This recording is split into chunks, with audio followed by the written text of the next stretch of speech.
Hello and welcome to the first in a Jurassic Cast podcast spin-off web mini-series, or as Jack likes to call them, EggCasts. As usual, my name is Sam and I'm joined by Jack. Hello, Jack. Hello, hello. I think Tim's asleep. Is he? He's always asleep. Yep. I reckon some people are going to start thinking he's not real. Yeah, we just made him up. But the reason for these is basically Jurassic Cast podcast is a retrospect podcast, and we have guests on, and they're not really that regular. There's a month or so in between. So we thought, people are always asking us to put out new episodes, so we thought we'd do like every week or every other week we'll do a little mini cast and talk about sort of the goings on in the Jurassic Park fan world. Well, to be honest, there is a lot of goings on recently. Really? Like what? I don't know. There's like a fourth film coming out or something. What, not Jurassic City? No, not Jurassic City. Although I feel like that is the official sequel. The definitive dinosaur film of the year. Better than the original, some would say. I don't know. Apparently, there's a new film coming out, and it's like 14 years in the waiting. Should I say? Yeah. Well, in reality, it's been 18 years because number 3 didn't really satisfy. Well, let's go dog years. Let's really up the ante here. Yeah. So a new trailer hit. They called it the global trailer. Yeah. First thoughts? Well, loved every minute of it. I'm going to be biased, obviously, but it is, as a Jurassic Park fan, but it also looks like a damn good sequel. It just looks like fucking The Expendables, the Jurassic Park version, because it's just like guns, explosions, action.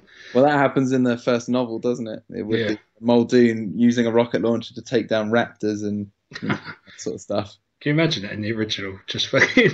I know. You know when Ellie goes off to the shed and he's like creeping forward and he just puts the rifle down and pulls out a rocket launcher. Well, can I just say, we'll just go on a side note from the trailer that Muldoon is a really crappy character. Let's look at Muldoon for a second, right? He's badass. He's got the gun. He's got the hat.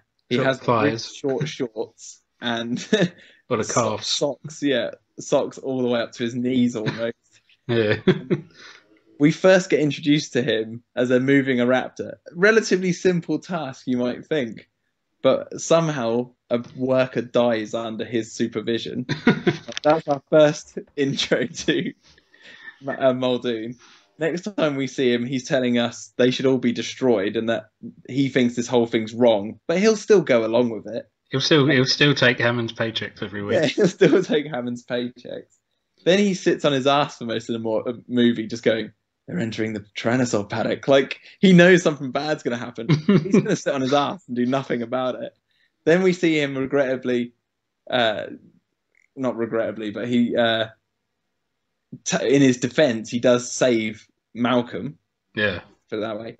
However, if we look at that scene again, he's the one who's like looking around and he finds Malcolm. They get Malcolm in the truck and then he's like, Ellie, come on, like that. Ellie's the only one concerned about where the fucking other car is. Where are the two kids? And where are the two kids? He's the one. He's like, come on, let's get out of here. So you can hear the T-Rex roaring. So he's really scared of the animals he's been hired to look after in a way. Yeah. Then the next time we see him, he's hunting a raptor and gets eaten by it. Gets eaten by the very thing that he's been studying. He was an idiot. Yep. There you go. But I love Muldoon, don't get me wrong. He's a crap character, but I love him.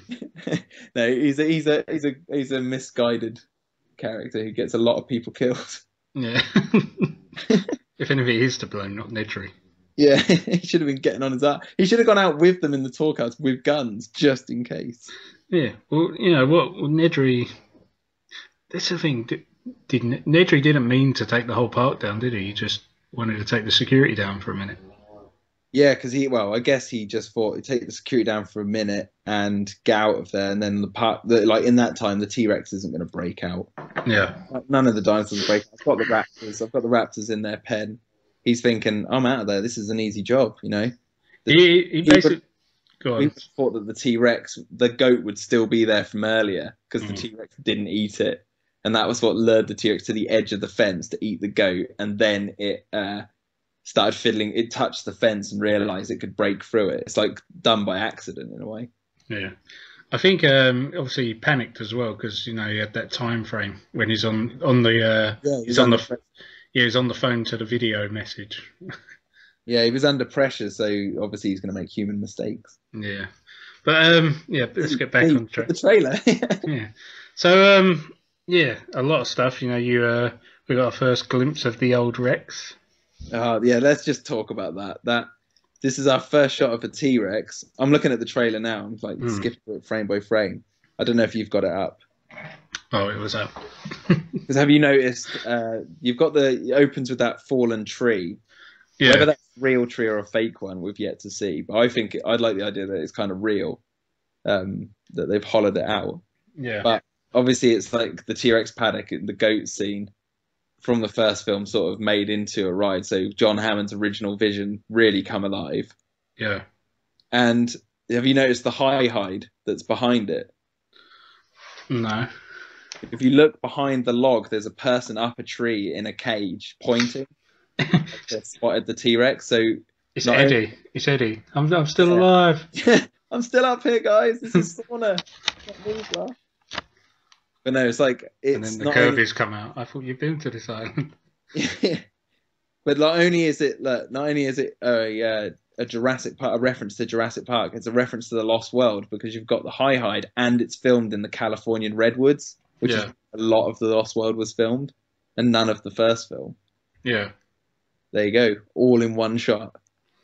Mm. And then not only that, you get the shot of what we're going to be doing as an audience. We're Ty Simpkins' character trying to jump and see over people's shoulders because we want to see the T-Rex so badly. Mm-hmm. It's like, she has become such an iconic character. She has to be hidden in her own movie. Yeah. Well, that's the thing, isn't it? It's like you got all these new things. Obviously, you got the Indominus Rex and all that, and yet the mystery behind the T-Rex, and everyone's so excited to see the T-Rex, which has been in all the films. Yeah, we've seen him do so many amazing things already. Well, I think, we laid the groundwork for that because when we did the interview with Trevorrow before, like, all production and that, we were like, we were just like, we want to see the T-Rex, So yeah, of course. It's all the fans want to see the T-Rex, no matter how cool, like, the IRex looks and the Raptors and the Mosasaurus and things like that. It's all about the T-Rex. Yeah, it is, and it's kind of strange that has become a thing, really. It's like if they made a new no, I'm not even going to go there. Go on. No, because it doesn't make any sense. Because he wasn't a main character. I was going to say if they made a new Lethal Weapon and they hid Joe Pesci's character to like kept him a mystery. But he wasn't even like. I watched Lethal Weapon yesterday, so. Lethal Weapon as a franchise has got it tight. They've got they have all the original cast in every single film. Every single film is made by the same people, and the films are called ridiculous titles. They're called Lethal Weapon 1, 2, 3, 4, 5, 6, 7, or how many there are. Numbered, perfectly numbered, so you can just put them on your shelf. Oh yeah, love Lethal Weapon. But let's get back to the trailer. Why the hell did I bring that up? What a waste of 2 minutes. Well, what we got? Like 3 minutes left? Yeah, something like that. But the T-Rex. But the IRex, okay, let's just quickly put this in. The IRex is a metaphor for the Spinosaurus from the third film. The third film, the Spinosaurus was made to be bigger than a T-Rex. It was just meant to replace the T-Rex as an attraction for the movies. And then it came back and bit the company in the ass because everyone thought, well, what's the point? It's just eating people. There's no real animalistic traits to it in as such. Yeah. Obviously, it's a genetically engineered theme park monster, as Grant says, so we don't know really what's behind it. But the Indominus Rex for the new film is almost like the in-world version of that, where they try and build a dinosaur bigger and better than a T-Rex, and it comes back and bites them in the ass. Yeah. So the Indominus Rex is the living, breathing Jurassic Park 3. That's what it is. They got greedy. Jurassic Park 3 running around inside Jurassic Park franchise, eating their characters. Yeah. That's what it is. Yeah, we got to see some more raptor action in the Oh, trailers. yes. The thing that I love about, I mean, apart from sort of like the opening scene of the new trailer where they're out in the training pen or something like that, Mhm. is that all the raptor scenes are at night and they just all feel like the Lost World, Yeah, I know. just Yeah, like that dark, mysterious, just it's what I said. orgasmic. We did our first trailer analysis when we watched the first trailer that Yeah, night it dropped, and I said that this film, to me personally, like looking at the footage and hearing everything about it, it's like it really just feels like the first three films molded into one. yeah, And like this is it to its extreme. It's like, you know, the San Diego scene is very reminiscent when you look at all the people running down Main Street from mm, the dinosaurs, and you've got the park obviously from Jurassic Park, and you've got the hybrid dinosaur, which is the, like I just said, the metaphor for the Spinosaurus in a way. And yeah, you've got all the guns and explosions which are from the books. You've got the ACU guys, the more militarized island, which is what was in the first and second novels in a way. yeah, Um, and you got the whole, you know, dinosaurs being trained as weapons, which is something that was proposed as human dinosaur hybrids that no one liked in the Jurassic Park franchise. It would have been better as a standalone film, but they've still managed to weave that into the story somehow with the ACU workers and Owen training raptors like dolphins in a way. mm. Going to Sea As World. it says on the Jurassic World website, they're training the raptors so they're more adaptable to paddock life because they're actually quite unpredictable and you can't get them into paddocks and perform for humans like you can a docile T-Rex that just eats a goat Yeah, for everyone. no dance monkey dance with the raptors. Nope. But then obviously who's going to have the last laugh? Mm. Well, you sit there, don't you? Everyone, there's all been the big discussion about the Raptor Squad and domesticated raptors and all that. But you know, from the trailer where you know that scene we were talking about earlier today with the raptor jumping on the back of the is it the ICU guy? Yeah, ACU guy. Yeah. Yeah, and you know you can tell just by that scene alone that obviously they're not sort of domesticated, are they? No, well, that we don't know what's going on in that scene really, like what's going to happen to the raptors to for that shot to come into play. Yeah. Obviously, we'll have to wait till June 12th to find out. That's what I have to do. Yeah. My tweet I put out on the podcast quickly about the Jurassic Park leveling up. Yeah. That comes from the shot from the trailer of the helicopter falling into the Avery.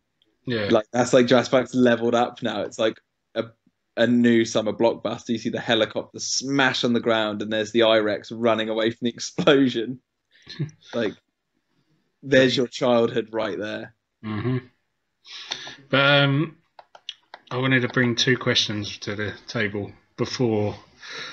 Is this going to be a 15-minute video, or is it a bit longer? We've still got a few minutes. The quick answers. These are not negative questions. I'm just putting the questions out there. The first one is, well, no, the first one's not really negative at all. Do you think any of we've seen in the previous two trailers that you know certain images have changed? You know, they've changed the CGI in any of them. Yeah.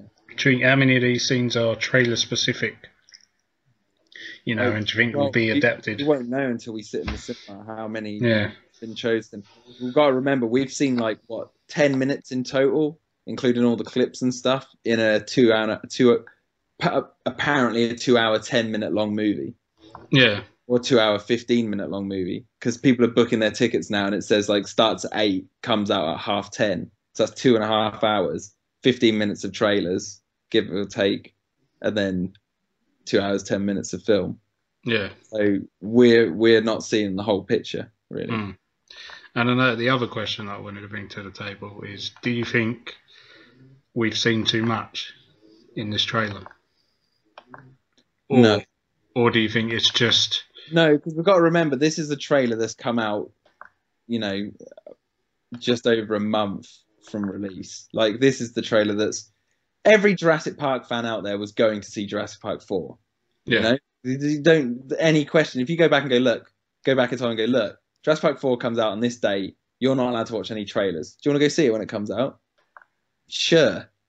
Jurassic Park fan, why would I say no? But for general audiences who haven't seen a Jurassic Park film since 2001, don't really give a shit.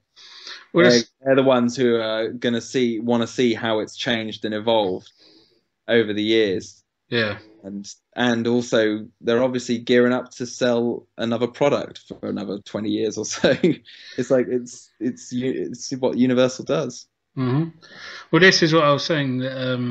Nostalgia is a powerful tool. That's what I'm saying. Yeah, I was saying to the wife that films nowadays they do in a way have to give you a little bit more in the trailers. Like you watch the Avengers trailers and the what was it called, the Fantastic Four trailers, and they're long old trailers, and you get a lot of content in the trailers as well. Yeah. You watch like the Lost World theatrical trailer, and I'd say it was probably half as long as this trailer, and you didn't really see much.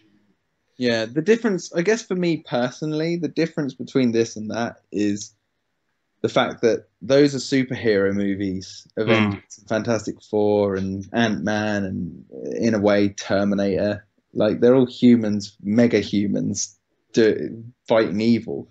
Whereas Jurassic Park is a story about humans cloning dinosaurs and trying to control them and having them literally come back and start eating them. And you can't fight back because there's no real clear villain in the Jurassic Park franchise, as there is Ultron in Avengers. It's his perspective. It's the same in this with Nedry or someone wanting money and then causing accidents, kill people. Like there's no real clear villain. There's just people who are a bit misguided. Like I was putting about Nick Van Owen in The Lost World, how we meet him, all he cares about is women and money. Yeah. And he's on the good guys team. But it's the one who causes pretty much every accident on the island. He's one of the mistakes Ian's alluding to when he's like, no, Hammond, you're making all new ones. Like when he's worried about Hammond making new mistakes. Yeah. And Hammond hired Nick Van Owen to be Plan B if they turned up. Yeah. See, he didn't do a background check too much on Nick Van Owen, or he would have known he was a sort of a corrupt human being like Nedry, who only does it for menial things. Dollar bills. Yeah, the dollar bills. And he even there's that bit where he's like, these photos are incredible. Just give me the awards now, please. I'd like to thank the losers, blah, blah, blah. Like he's very vain. Yeah. So, and that's why I love Nick Van Owen as a character, because he's on the good guys team in quotes.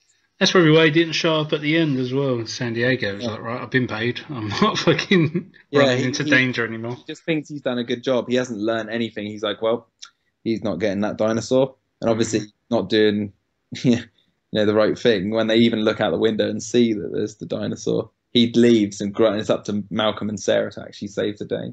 Yeah. Yeah. And that's why I love Jurassic Park coming out instead of like the other ones, because it feels different. Yeah. Some of it's not different. It feels like something we haven't seen in a while. 14 years, to be precise. Well, no, they're not my opinion. I just wanted to bring them questions to the table. All right. Sam, turn on you quickly. What are your opinions? What, of the trailer? Yeah. Of what you asked me.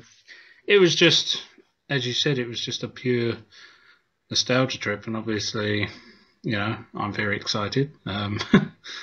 Just if they would have just had, the Universal Legendary logo, then that 2 seconds of the T-Rex, or that 1 second of the Raptor jumping on the guy's back, and then it was like Jurassic World. That would have been enough for me. That would have been a cool trailer, wouldn't it? Yeah. Yeah. I mean, I was sold. What about that 15-second trailer they released? The first bit of footage they released that was just like the gates, the gyrosphere, the Gallimimus. Oh, what, the teaser for the teaser or something? Yeah, the teaser for the teaser. Yeah. Did that sell you when you first saw that? Yeah. I think even like, as I said, the Lost World, although, I was in mega Jurassic Park fandom at that point, but, the Memorial Day teaser trailer where it was just the T-Rex and the lightning, like the unrendered T-Rex, that sold me. It doesn't, it is a very biased question to ask Yeah. us because it takes very little to sell us on it. It's a very biased question we're asking ourselves. The postman could have just posted a Jurassic World pizza from my door, and I would have been like, "Shit, I'm going to watch it." You just get a smell of it. Yeah, You smell the film burning at the cinema. You're like, smells like dinosaurs. you get a whiff of dinosaurs, and I'm there. All right. Okay. Well, that's we'll leave it there. Yeah, that'll do. That's the first episode of the web series, Webisodes or Eggisodes, whatever you want to call them. Episodes. Yeah. Well, thanks for joining us, guys. We're going to have a new episode out very shortly with another Jurassic Park guest. That's the podcast, and I suppose in the next week or two we'll have Eggisode too. Of this. When are we doing these? Like one every week or two every week? What are we doing? Well, I don't know. Stuff's coming out thick and fast at the moment, so we could probably do one. But we don't want to touch on too many. No, because we could be sitting here talking for frickin' days about just. That's why we want to restrict it to one subject. Yeah, we'll lose our minds. We just need to like keep doing it every now and then. Yeah. Okay. EggCasts, man. I'm going to say this, and I'm not going to even be ashamed. That's a hashtag right there, Sam. EggCast. All right, guys. Well, thanks for joining us at Jurassic Cast on the Twitter, facebook.com/Jurassic Cast on the Facebook, jpforever.com, and iTunes, Stitcher, etc. for the podcast. And yeah, go watch the new trailer for Jurassic Park Operation Genesis, the movie, coming out June 12th. All right. See ya. Bye.